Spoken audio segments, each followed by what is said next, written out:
عمران بن حسین رضی اللہ عنہ نے بیان کیا کہ بنی تمیم کے کچھ لوگ نبی کریم صلی اللہ علیہ وسلم کی خدمت میں آئے تو آپ نے ان سے فرمایا کہ اے بنی تمیم کے لوگو تمہیں بشارت ہو۔ وہ کہنے لگے کہ بشارت جب آپ نے ہم کو دی ہے تو اب ہمیں کچھ مال بھی دیجیے۔ اس پر حضرت صلی اللہ علیہ وسلم کے چہرے مبارک کا رنگ بدل گیا۔ پھر آپ کی خدمت میں یمن کے لوگ آئے تو آپ نے ان سے بھی فرمایا کہ اے یمن والو، بنی تمیم کے لوگوں نے تو خوشخبری کو قبول نہیں کیا، اب تم اسے قبول کرو۔ انہوں نے عرض کیا کہ ہم نے قبول کیا۔ پھر آپ مخلوق اور عرش الہی کی ابتدا کے بارے میں گفتگو فرمانے لگے۔ اتنے میں ایک نامعلوم شخص آیا اور کہا کہ عمران تمہاری اونٹنی بھاگ گئی۔ عمران رضی اللہ عنہ کہتے ہیں کاش میں آپ کی مجلس سے نہ اٹھتا تو بہتر ہوتا۔ صحیح بخاری حدیث نمبر 3190۔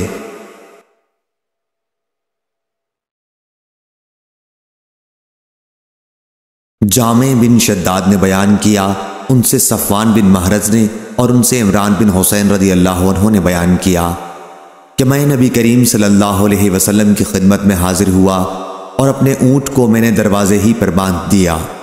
اس کے بعد بنی تمیم کے کچھ لوگ آپ کی خدمت میں حاضر ہوئے۔ آپ صلی اللہ علیہ وسلم نے ان سے فرمایا اے بنو تمیم خوشخبری قبول کرو۔ انہوں نے 2 بار کہا کہ جب آپ نے ہمیں خوشخبری دی ہے تو اب مال بھی دیجیے۔ پھر یمن کے چند لوگ خدمت نبوی میں حاضر ہوئے۔ آپ صلی اللہ علیہ وسلم نے ان سے بھی یہی فرمایا کہ خوشخبری قبول کر لو اے یمن والو۔ بنو تمیم والوں نے تو نہیں قبول کی۔ وہ بولے یا رسول اللہ خوشخبری ہم نے قبول کی۔ پھر وہ کہنے لگے ہم اس لیے حاضر ہوئے ہیں تاکہ آپ سے اس عالم کی پیدائش کا حال پوچھیں۔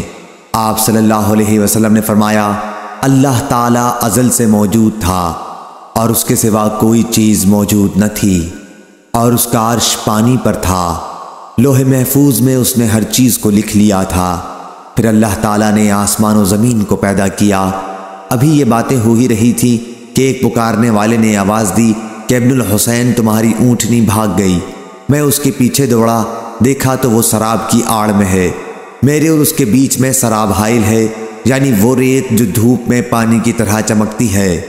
اللہ تعالیٰ کی قسم میرا دل بہت پچھتایا کہ کاش میں نے اسے چھوڑ دیا ہوتا اور حضرت صلی اللہ علیہ وسلم کی حدیث سنی ہوتی۔ صحیح بخاری حدیث نمبر 3191۔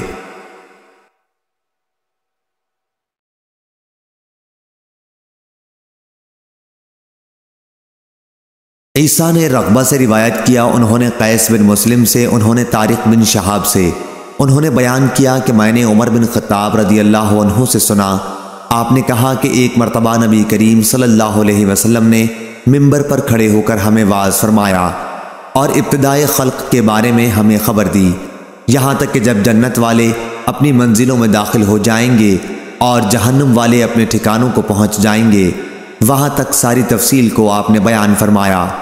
جسے اس حدیث کو یاد رکھنا تھا اس نے یاد رکھا، اور جسے بھولنا تھا وہ بھول گیا۔ صحیح بخاری حدیث نمبر 3192۔